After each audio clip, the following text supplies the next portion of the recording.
This is Radio Now 95.3 FM.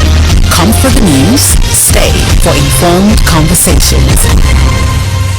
A quick look at the 2024 Subscriber Network Performance Report by the NCC shows that telecommunications companies continue to struggle across 3 of 5 key indicators. Data usage recorded the best performance.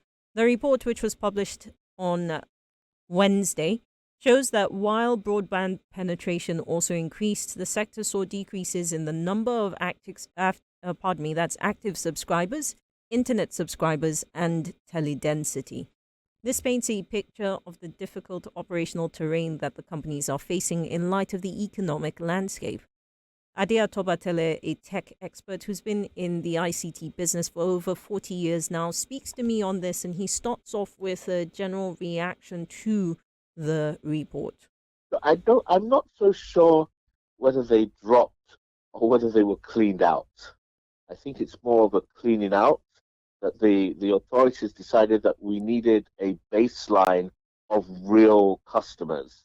And so we lost a large amount of the equivalent of ghost workers in the telecom industry. So now we have a baseline to be able to actually see the real growth.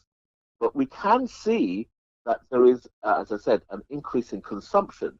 So unless the numbers of the people are consuming more with less people, which would sort of not really work, considering that the economy is being squeezed, that would actually sort of turn the economy growth on its head. It does mean that there is some growth, and we are using it more in everyday usage. I wonder how much of a concern it should be that such a huge number was weeded out. So the NCC report says they attributed it to the NIN-SIM linkage and how that has, like you said, sort of cleaned up the system. But if I think about how active subscribers, we saw a 26% drop. Teledensity also went down, by the way, another 26%. Internet subscribers down by 14%. These are massive figures. What does that say about what the old system was like and how that was? I use the word ghost workers for a particular reason. The telecoms industry does not live in a silo. It doesn't live outside our normal parameters. Inflating census figures, inflating workers' figures, inflating telecommunications figures, all have a reason. At somewhere down the line, somebody is benefiting, or some organization, some individual is benefiting. And I believe there was a benefit, although I would hesitate to put my finger on it, considering that it was an oligopoly, and therefore I'd be accusing a particular person. But there was a reason to inflate those figures. The NCC, as I said, with its new hierarchy, wants a baseline for which we can actually plan. And so, using the NIN operation, they took that opportunity to clean out and have a baseline under which we can do some economic projections. So I'm not surprised at any sort of numbers. One of the telcos lost almost 50% of its base. That's not an accident. You cannot be running an organization and not know that almost one out of 2 of your customers doesn't really exist.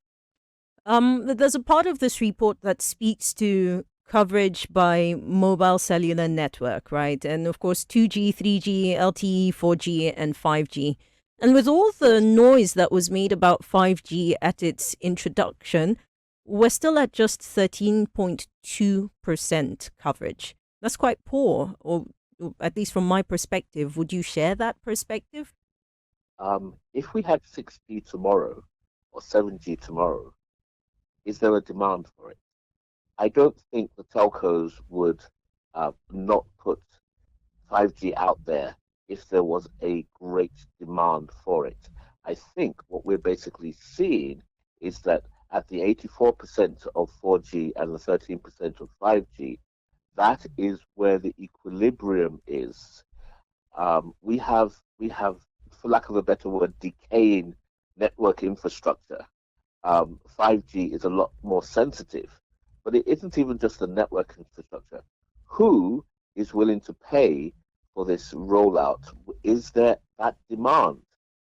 Is there that demand beyond Banana Island? Is that demand? Does that demand occur in Alimosho? I think is 4G not capable of doing the e-commerce and the Netflix and the looking at whatever government portals actually online in those areas? It's all very well to have technology available, but it has to be technology for a purpose.